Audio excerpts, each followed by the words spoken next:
Halo semuanya, selamat datang di Podcast bareng Anak Manajemen. Nah, hari ini kita mau bahas topik yang sering banget jadi dilema di dunia kerja tentang etika, integritas, dan bagaimana teknologi, khususnya sistem informasi manajemen yang dapat membantu perusahaan tetap di jalur yang etis tapi juga kompetitif.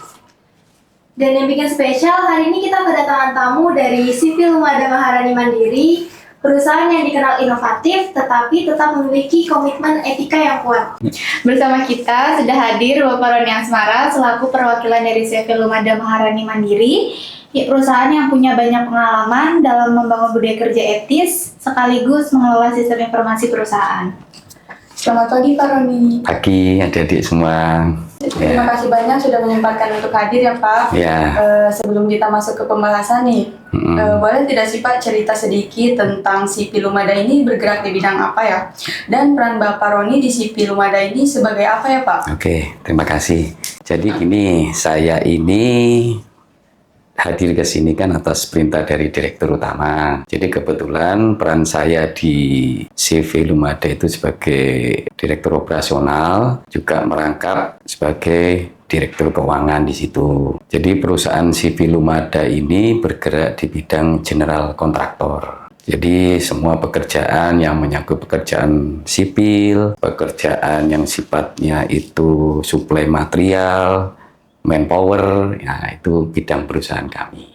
Nah Pak, kami ada satu contoh kasus dari sebuah perusahaan nih Pak. Ya. Di karyawan tersebut, di perusahaan tersebut itu karyawan itu ada yang toksik, tapi dia berprestasi Pak. Dan ngomong-ngomong juga tentang hal itu, kadang HRD itu ada di posisi yang tricky banget. Kayak misalnya nih Pak, saat HRD diminta juga untuk tidak memperpanjang kontrak karyawan yang sebenarnya performanya oke, tapi ada tekanan dari atasan. Nah, di titik ini kan integritas tuh benar-benar diuji kan Pak. Nah, kalau di CV Lumada sendiri, pernah nggak Pak ngalamin kejadian seperti itu? Oh ya. Sering kali sih, memang kita sebagai HR juga dilema juga ya. Kadang manpower itu dia berprestasi, tetapi kadang mereka itu secara etika, secara bekerja itu kadang tidak sesuai dengan keinginan manajemen. Nah, di perusahaan kami, di CV Lumada itu, kami punya sistem manajemen informasi. Jadi di situ itu kita mengelola data, baik dari sisi internal maupun dari sisi eksternal itu kuat banget. Termasuk data karyawan. Nah, di situ nanti ada KPI-nya, tentang penilaian evaluasi karyawan tersebut, termasuk masalah perilaku, etika bekerja. Nah, dari situ penilaian itu nanti kita akan ngomong ke manajemen bahwa ini HR ini tidak hanya sekedar mengekor keputusan atasan, oh saya tidak suka sama si A, pecat aja, ini enggak. Tetapi kita ada data itu supaya kita bisa objektif untuk mengambil keputusan seperti itu. Oh, jadi dia di perusahaan CV Lumada ini ke sistem informasi. Ya, jadi ya, kita enggak asal kita istilahnya itu memecat karyawan, oh sudah itu, tapi kita ada dasar, ada aturan mainnya. Berarti ada data. Ada datanya. Nah, itu terrekod dalam sistem manajemen informasi yang kuat di situ. Tapi seperti ini Pak, di CV Lumada itu pasti ada yang namanya SOP kan. Betul. Nah, kadang nih kan ada nih satu karyawan, dia kerjanya bagus tapi tidak sesuai dengan SOP. Itu tanggapan Bapak seperti apa mengenai itu? Jadi semua moranya kan kembali ke visi dan misi perusahaan. Jadi setiap karyawan itu tidak bisa, meskipun dia pinter, meskipun dia bagus, meskipun dia prestasi, tapi kalau tidak on the track keinginan manajemen perusahaan, tidak bisa. Jadi semuanya sudah ada aturan mainnya. Kalau toh memang dia melakukan hal-hal yang sifatnya tidak sesuai dengan aturan main perusahaan, ya tetap akan ada sanksi. Tidak bisa seenaknya dia, oh aku kan bisa ini, aku pinter ini. Nggak bisa seperti itu. Tetap ada arahannya. Seperti itu kalau di sipil Lumada. Nah, itu nyambung banget pertanyaan yang akan saya tanyakan nih Pak.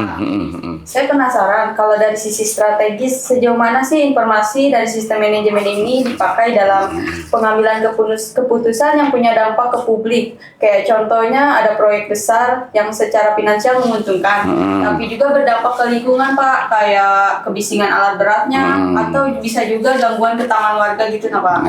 Nah, apakah Lumada pakai data dari sistem informasi manajemen atau hasil R&D untuk pertimbangan etisnya, Pak? Jadi ini, dalam setiap kita mengambil proyek, itu kan dari Departemen R&D, dari Departemen Bisnis itu menghitung secara keuntungan bisnisnya. Tetapi kita dari sisi yang lain juga harus dipertimbangkan. Kita juga ada analisa yang menyangkut dari proyek tersebut. Misalkan seperti itu tadi, ada kebisingan, menyangkut dampak sosial, dampak lingkungan. Nah, itu kita compare, analisa itu. Nah, nanti kita sampaikan ke manajemen, nanti akan kita rapatkan, akan kita soundingkan di situ. Jadi nanti akan ada keluar keputusan yang sangat objektif. Tidak hanya mengejar keuntungan saja, tapi kita juga menganalisa dampak-dampaknya itu. Lah, dampak itulah sistem manajemen informasi kita yang berperan di situ. Kita ada rekodnya di situ. Jadi di situ ada regulasinya seperti apa, terus dampak lingkungan seperti apa. Nah, itu nanti akan kita padukan dengan analisa dari sistem R&D itu tadi, dari sisi keuntungan manajemen tadi. Tidak hanya kita ngambil proyek gede, tapi dampak-dampaknya kita tidak ngurus, tapi nanti timbul masalah di kemudian hari. Nah, seperti itu. Jadi kita compare di situ. Itu prosesnya di perusahaan kami seperti itu. Sampai nanti kita keluar keputusan, oke, kita ambil proyek ini. Oke, ini dampak lingkungan seperti ini, analisanya seperti ini, seperti itu.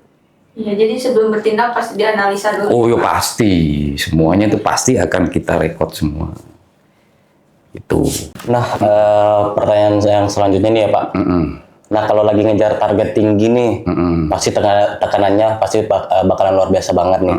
Nah, gimana nih caranya Lumada tetap jaga nilai-nilai etika di tengah ambisi bisnisnya? Memang ya Mas, kita ini juga dilema. Satu sisi perusahaan itu kan profit oriented. Jadi perusahaan itu harus ada keuntungan. Tapi keuntungan itu tidak harga mati, dalam arti kalau ternyata itu berdampak terhadap kondisi-kondisi yang lain yang akhirnya menimbulkan kerugian. Percuma kita ngejar target yang tinggi, oh kita untung banyak ini, ujung-ujungnya kita kurangin dengan ada kasus, ada permasalahan. Nah, dari sistem manajemen informasi itulah kita sambungkan itu, analisa-analisa itu. Supaya di situ nanti akan keluar, oh ini loh risikonya kalau ada proyek ini kita ngejar target yang tinggi, ini seperti ini loh. Resiko-resikonya ini loh, kita sudah mengantisipasi. Supaya nanti kalau nanti timbul ada dampak yang sifatnya mengeluarkan biaya, merugikan perusahaan, kita sudah mengantisipasi. Seperti itu. Jadi manajemen informasi kita ini, sistemnya ini sudah kuat banget gitu loh. Dari awal banget gitu loh. Untuk menganalisa, menyambungkan nih dari sistem keuntungan kita mencari profit itu kita sambungkan di situ. Seperti itu di kami. Tapi semisalnya nih ya Pak, lagi ngejar target nih, dan itu mengharuskan, semisalnya tadi kasus yang dampak negatifnya lebih banyak, apakah proyek tersebut bakalan dijalankan atau tidak Pak? Kembali lagi ke kita peran R&D itu tadi, dia menganalisa dari sisi keuntungannya. Sekiranya nanti dari sistem manajemen informasi kita ini dampak dari KPI project, dari regulasi, dari dampak lingkungan itu tanda kutip masuk akal dan bisa berkesinambungan, ya tetap kita lanjutkan karena kita sudah berkomitmen. Kalau sudah kita terikat dengan kontrak, Tidak bisa kita mundur, malah kita nanti kena penalti. Nah, sebelum kita tanda tangan kontrak itu, sistem manajemen informasi kita harus kuat di situ. Kita padukan dengan analisa dari R&D itu tadi. Membangun budaya kerja yang etis itu kan nggak instan ya Pak? Ya, betul. Kalau misalnya di Lumada sendiri, HR-nya tuh ngebentuk budaya ini lewat apa aja sih Pak? Jadi budaya itu kan tidak hanya slogan saja. Jadi dari awal kita sudah melakukan mapping nih, melakukan training nih, dari mulai kita proses rekrutmen sampai dengan karyawan itu onboarding bekerja. Pada tahapan-tahapan itu kita juga melakukan training, kita juga melakukan istilahnya pengenalan, kita bina karyawan itu, termasuk masalah etika-etika itu, dan itu kita evaluasi terus. Nah, dari situ nanti kita akan melihat kinerjanya yang bersangkutan seperti apa. Nah, akhirnya bisa muncul evaluasi kinerjanya. Jadi bukan hanya itu hanya slogan-slogan, hanya ada omongan aja, bukan, tapi itu sudah menyangkut sistem di situ. Sistem bekerjanya seperti itu. Gitu. Berarti sistem informasinya itu tetap memantau nilai-nilai etika. Dari awal kita sudah nih, misalkan si A ini kita masukkan database di sistem manajemen informasi, itu akan terekod semua kinerjanya semua. Nah, termasuk masalah perilakunya, etikanya dia bekerja. Situ nanti di manajemen etisnya kita akan kelihatan. Nah, jadi akan kita evaluasi. Termasuk di dalamnya ada KPI-nya di situ. Gitu. Dan kalau boleh nanya lebih dalam lagi Pak, dari pengalaman di Lumada sendiri, tantangan paling besar dalam menanamkan nilai-nilai etika itu apa sih? Apakah lebih ke resistensi dari karyawan atau mungkin butuh waktu karena budayanya tuh berubah-ubah? Ya. Jadi kita dalam mengelola manpower itu tidak bisa langsung sekarang kita putuskan itu langsung jadi, itu butuh waktu. Merubah pola pikir karyawan itu tidak bisa serta-merta langsung, itu butuh waktu. Nah, HR itulah peran aktifnya di situ. Ada komunikasi, ada informasi yang berjenjang, yang bertahap, dan pelan-pelan kita kasih pengertian. Nah, disitulah nanti berputar di situ.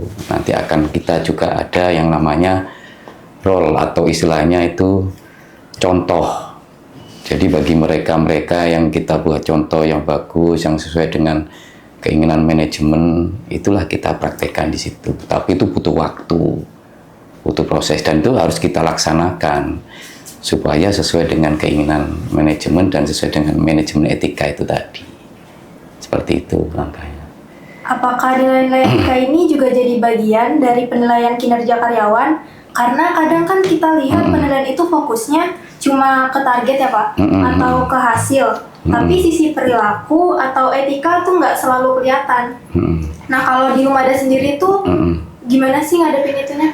Ya, jadi dari hasil kita melakukan training, melakukan evaluasi karyawan, terus kita berjenjang, bertahap, disitulah nanti timbul kita melakukan evaluasi karyawan itu tadi, melaksanakan manajemen etika itu tadi.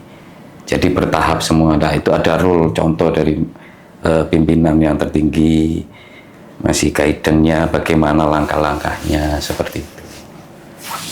Jadi bertahap, tidak bisa langsung. Berarti masalah budaya ini sangat penting ya Pak? Penting, sangat penting sekali. Jadi nanti dari situlah kita akan melihat perilaku, kita mengevaluasi karyawan juga dari situ.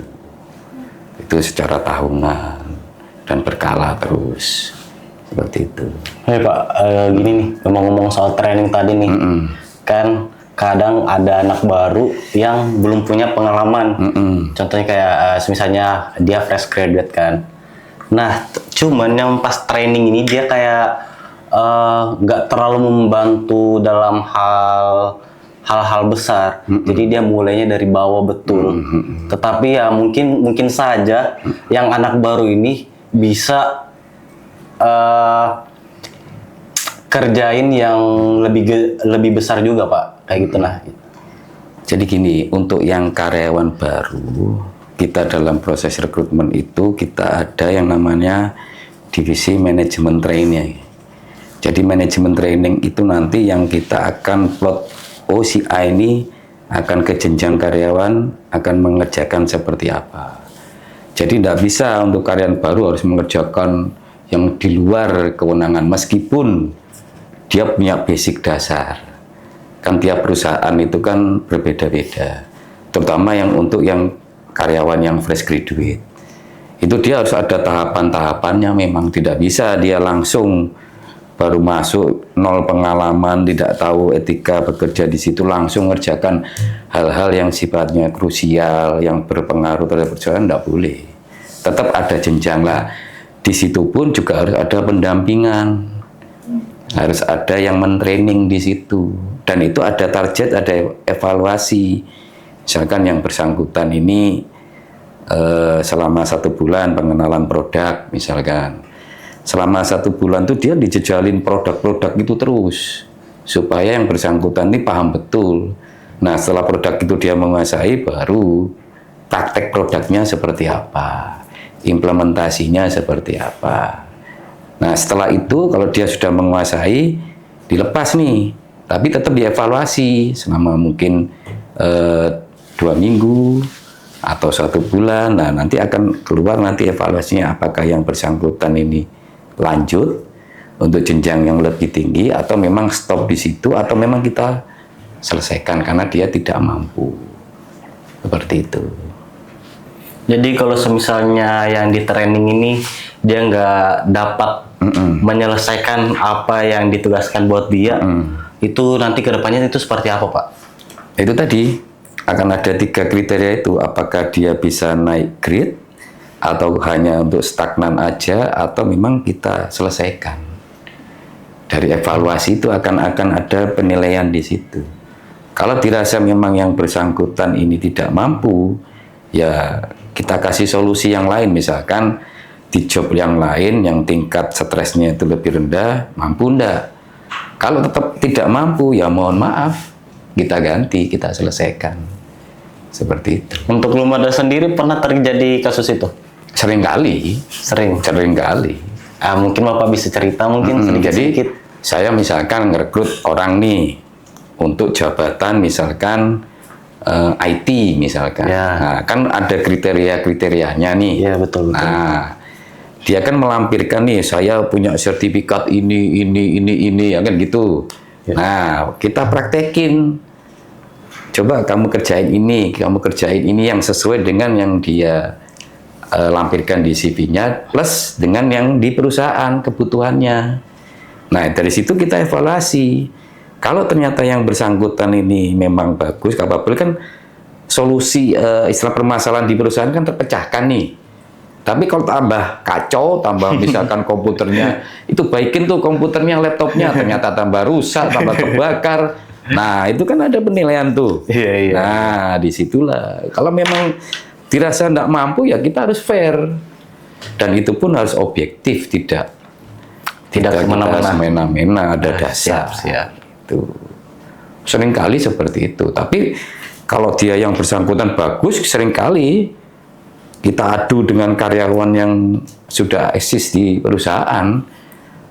Nih, lebih bagus nih. Nah, mereka akhirnya terpacu.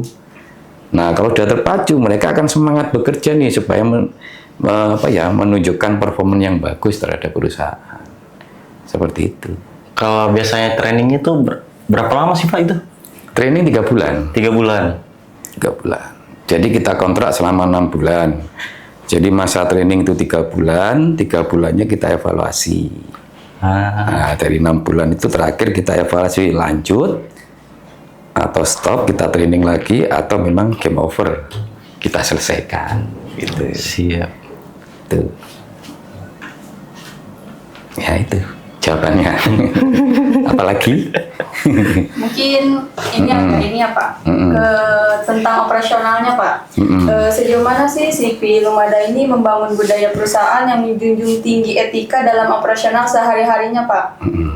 Karena dari tadi belum ada operasional ya. Jadi memang operasional sehari-hari itu kan tidak luput dari tingkah laku, iya kan? Tidak luput dari performance. Nah, peran dari pimpinan mulai dari supervisor, manajer, direktur sampai dengan komisaris, disitulah perannya. Lah HR ini harus aktif nih. Tuh loh, kamu bisa mencapai itu dengan kamu bisa seperti ini, etikamu seperti ini, sistem bekerjamu seperti ini. Nah, itu sebagai contoh role-nya, contoh yang nyata sehari-hari. Nah, akhirnya mereka kan akan terpacu, oh, saya akan mencapai target seperti mereka. Apa langkah saya? Lah, kita jalankan seperti itu. Nah, HR tinggal mengevaluasi, mampu enggak yang bersangkutan, bisa enggak mengikuti iramanya pimpinan-pimpinannya itu.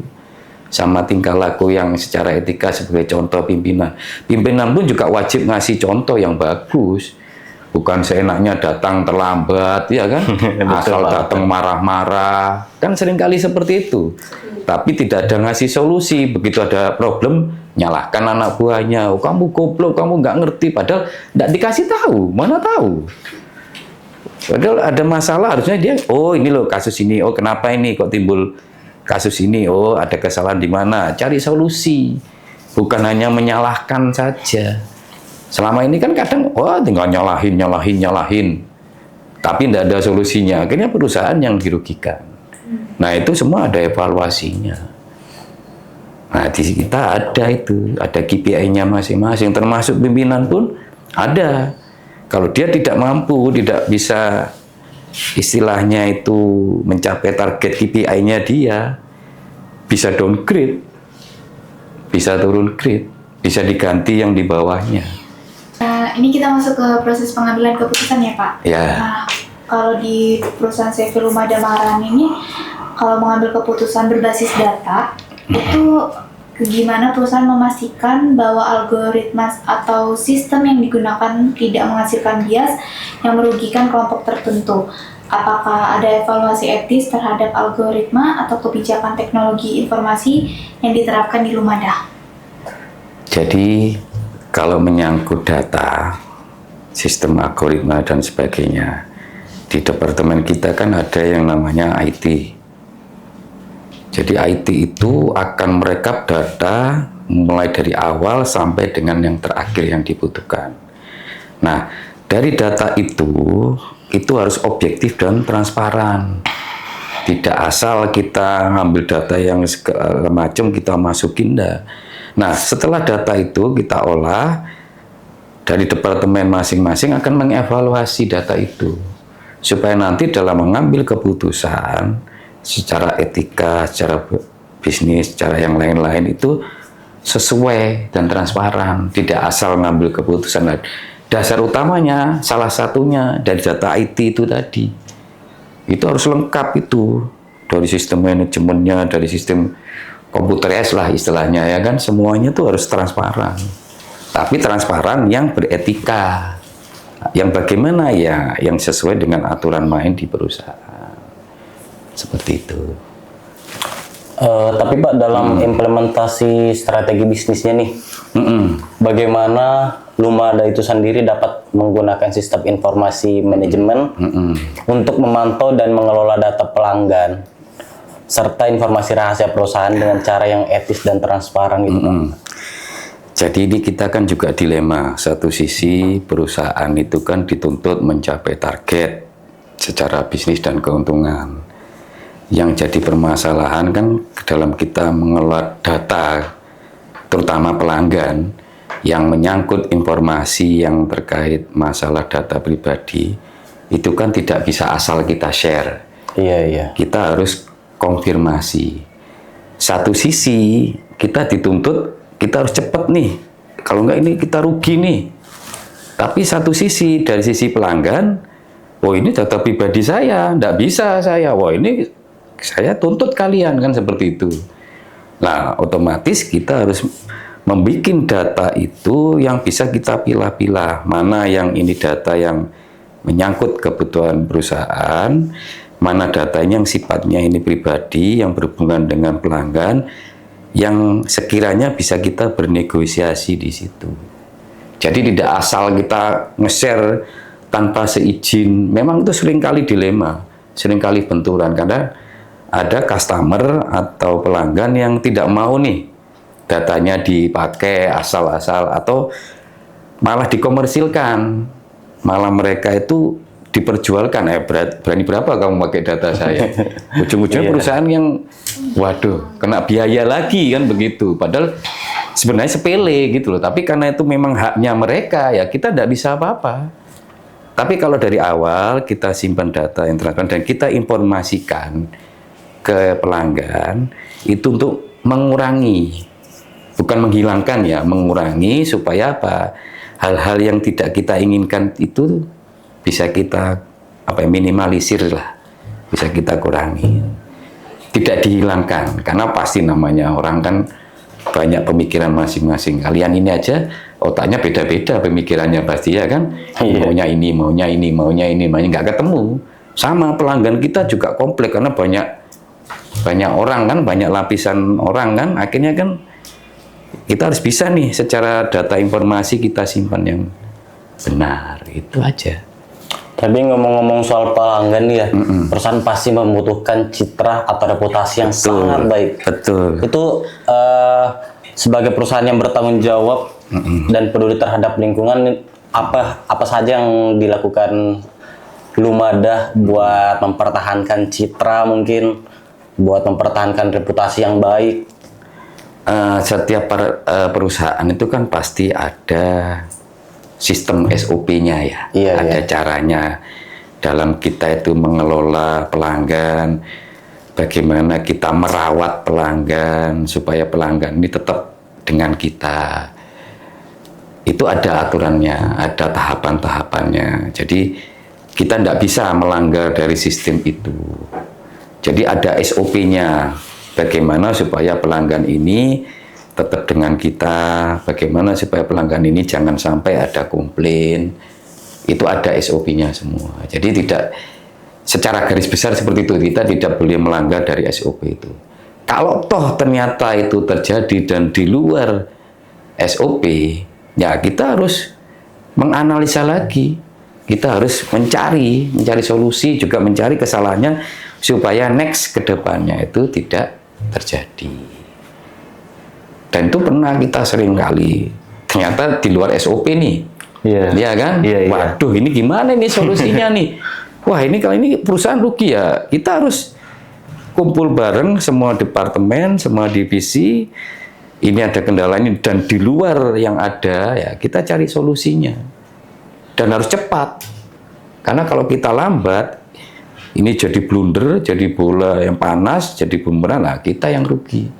Bukan secara personal, tapi secara perusahaan.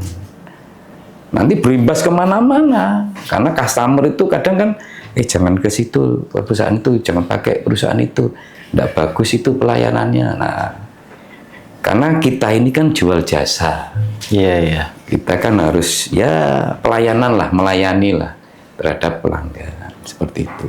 Dalam proyek itu ada mungkin tanah yang dilindungi atau itu tanah ilegal, itu pernah nggak sih Pak kejadian kayak begitu? Dan bagaimana cara menghindari resiko hukumnya?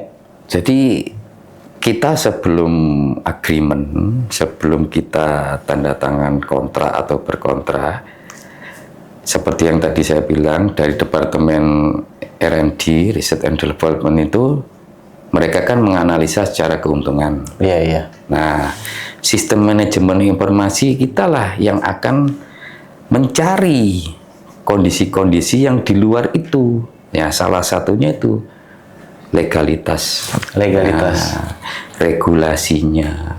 Di luar KPI project. KPI project itu nanti dari R&D itu tadi. Jadi secara bisnis itu kita jalan, secara regulasi, dampak lingkungan, apa segala macam kita jalan. Nanti kita adu, kita padukan ini. Nah, kalau ini sudah jadi satu, nah, kita akan bisa ngambil keputusan yang objektif. Keputusan yang benar. Oh, proyek ini bermasalah. Risiko tinggi. Oh, ini proyek ini kasus. Oh, ini bermasalah. Kita stop. Nah, dari sistem manajemen informasi itu tadi, itu berkembang kemana-mana. Di samping dari sisi bisnis ya, dari R&D itu tadi. Jadi ini berkaitan, tidak bisa terpisah. Ini jadi satu. Kalau ini pincang, resiko sangat besar di perusahaan. Dan itu sering pernah kejadian, misalkan proyek ini seperti yang tempo hari di Sinarmas itu. Kita baru kerja separuh, sama warga sekitar dipalang nih. Ya kan, tidak boleh kerja. Nah, ribut kan. Tapi secara kita manajemen informasi, kita sudah dapat data bahwa itu bukan tanggung jawabnya kita. Itu tanggung jawab dari rekanan kita, dari pelanggan kita. Dan itu sudah tertuang di agreement. Dan kita sampaikan ke manajemen mereka, Pak, ini ada kita tidak boleh kerja, Pak. Saya khawatir nanti target kita tidak tercapai. Kenapa? Informasinya lahannya belum dibayar. Tapi proyek kayak gitu dilanjutin nggak? Lanjut, karena manajemen mereka turun tangan juga. Kalau enggak, kita kan ada sistem penalti. Kita terlambat, kita kena penalti. Mereka kalau terlambat, ya kita juga ngecas mereka. Nah, jadi sama-sama saling bertanggung jawab. Kalau enggak, waduh, hancur kita perusahaan, ya kan? Kita yang rugi. Kenapa? Kita ditarget sama mereka. 2 bulan harus beres, Pak. Bisa-bisa anak buah saya kerja siang malam nih untuk mencapai target itulah. Kalau molor, kita kena penalti. Siapa yang tanggung jawab? Padahal ada hitungannya sehari berapa sampai seminggu molornya ya. Nah, kalau itu warga dipalang kayak gitu sampai 2 bulan kayak apa? Itu sering. Mereka juga rugi, kita juga rugi. Tapi kita kan nggak terlalu panjang nih ruginya. Iya. Karena kan kita sudah mengantisipasi. Nah, seperti itu. Itu pernah kejadian. Belum dibayar pembebasan lahannya. Pernah. Sering itu. Tapi kalau misalnya kayak gitu, misalnya udah tekan kontrak nih ya, dan di tengah-tengah proyek ada kendala dari pihak kedua, maksudnya bukan dari Lumadanya sendiri, kayak buat kendalanya dari customer nih. Itu kan kadang ada harus DP dulu atau enggak langsung bayar sekalian satu kali proyek itu. Oh, jadi gini, dalam setiap proyek itu ada kesepakatan dalam sistem pembayaran. Material onset kah, DP kah, atau by progress. Nah, item 3 itu, nah kembali lagi kita dianalisa proyek di awal. Dari R&D itu bagaimana, dari manajemen informasi itu bagaimana. Akhirnya ketemu sistem pembayaran kita, permintaan kita. Oh, material onset oke. Oh, DP oke. Oh, apa istilahnya, progress oke. Dari situlah nanti muncul. Kalau di luar itu kita tidak berani, sangat berisiko. Kita naruh material harusnya bayar, padahal material itu kita sewa, mereka tidak bayar, nah mati kita. Kerugian ini siapa yang nanggung? Perusahaan. Mereka pelanggan nggak mau tahu, karena itu tadi agreement sudah jelas. Sebelum kita tanda tangan tuh harus kita analisa betul.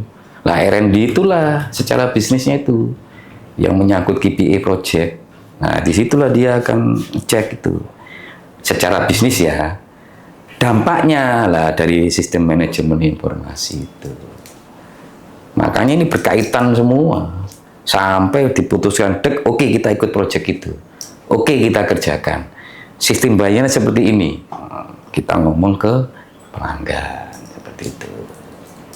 Kalau enggak berani kita. Jebol nanti. Kebanyakan kontraktor rugi kan seperti itu. Iya. Karena dia dikejar target, dia butuh untuk gaji karyawannya. Ya sudahlah, wis yang penting ada proyek. Dia ndak analisa dampaknya. Baru kerja sebulan ditahan sama warga. Nah, seperti itu sering. Mungkin cukup ya Pak, segitu aja dari podcast kita hari ini. Iya. Terima kasih sebelumnya. Ya, Kita sama-sama. udah belajar kalau ternyata tuh di perusahaan tuh R&D dan sistem informasi itu sangat penting. Bahkan di Lumada sendiri tuh sangat memperhatikan karyawan-karyawannya. Iya. Bukan hanya ada evaluasi tuh hanya karyawannya saja yang dieval. Bahkan kayak HR, petinggi-petingginya itu juga dieval. Iya. Terus budaya organisasinya juga sangat diperhatikan. Seperti operasionalnya tadi. Iya. Dan satu lagi, Lumada juga menjaga reputasi kepada masyarakat Ya. supaya masyarakat itu lebih percayakan. Betul. Misalnya suatu ada general project yang harus dikerjakan, pilih CV Ya. Lumada. Karena Ya, terima kasih. Terima kasih. Ya. Kalau ada proyek-proyek bisa menghubungi PT Rumah. Kalau butuh Iya. apa?